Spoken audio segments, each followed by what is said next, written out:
Hi everyone, welcome to my YouTube channel Equation Essence. This is Ifra and I hope you all are doing good. As you know, we are doing reasoning and today I will start a new topic of reasoning, that is puzzles. So there are two types of questions which comes under the topic puzzles, that is floor puzzles and box puzzles.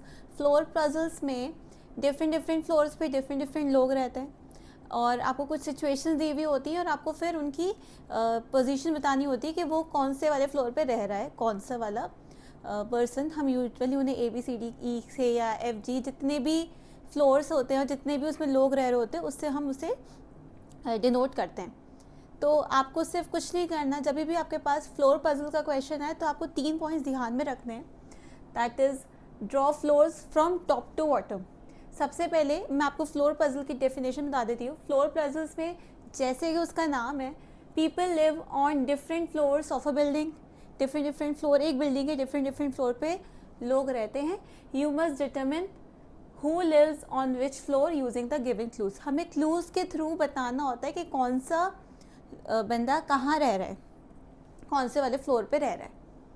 So 3 points that are very important while doing floor puzzle questions. Draw floors from top to bottom, ऊपर से नीचे तक आप पहले floors को बना दीजिए.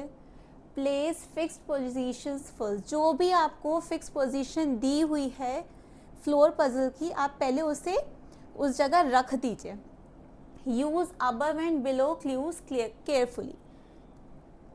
Carefully तो हमें करना ही है क्योंकि क्वेश्चन को जब तक हम ध्यान से देखेंगे नहीं, ध्यान से पढ़ेंगे नहीं, तो हम क्वेश्चन को सॉल्व ही नहीं कर सकते. क्योंकि रीजनिंग का क्वेश्चन जब तक आप ध्यान से नहीं समझेंगे आप उसे सॉल्व नहीं कर सकते. आपका पूरा दिमाग उसमें क्वेश्चन में लगा होना चाहिए. एक एक पॉइंट बहुत अच्छे से रीड करना है आपको, तभी आप रीजनिंग के क्वेश्चन को अच्छे से सॉल्व कर सकते हैं. So let us solve one problem of floor puzzles. The question is, A, B, C, D and E live on 5 different floors of a building. कितने लोग हैं? 5 हैं. कौन कौन से? A, B, C, D and E. They all are live in a building in different floors. हमें clues क्या दे रखे हैं? A lives on top floor. A हमें पता है कहाँ रह रहा है, टॉप फ्लोर पे रह रहा है. B lives immediately below A. C lives on the ground floor and D lives above E. अब हमें बात ए की भी पता चल गई, सी की भी पता चल गई और बी की भी पता चल गई. डी और ई में थोड़ा सा है. तो सबसे पहले क्या था? सबसे पहले था हमें फ्लोर को टॉप टू बॉटम रखना है. 5 फ्लोर हैं, ये टॉप और ये bottom. This is second, this is third and this is fourth. ये हमें 5 फ्लोर का पता चल गया. टॉप में हमें पता है ए रह रहा है और ग्राउंड में हमें पता है सी रह रहा है. ये दो पोजीशंस फिक्स्ड हैं. B lives immediately below A. B जो है वो immediately below A. C lives on the ground floor. D lives above ई.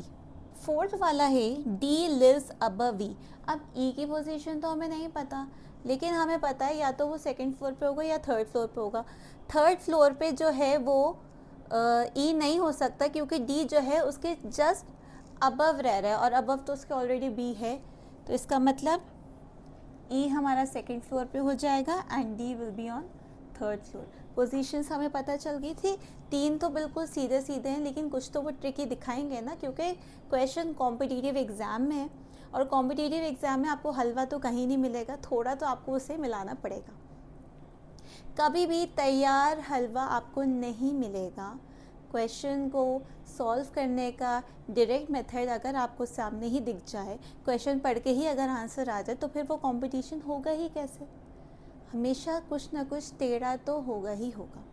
तो क्वेश्चन को अगर सीधा नहीं समझ में आ रहा, थोड़ा घुमा के समझिए, लेकिन क्वेश्चन बहुत ईजी होते हैं, आप बहुत आराम से सॉल्व कर सकते हैं. So what are the questions? A is who lives on the third floor पे D, and who lives immediately after E. immediately after E के एकदम बाद कौन रह रहा है? D. So दोनों का आंसर D है. I hope you understood. Did you know this series has a mirror image? 1 1 1 2 1 1 2 3 2 1 1 2 3 4 3 2 1. Numbers को इस तरफ से देखें या दूसरी तरफ से देखें, नंबर सेम दिखेंगे और ऐसे सीक्वेंस को हम कहते हैं मैथमेटिक्स में पैलिंड्रोम।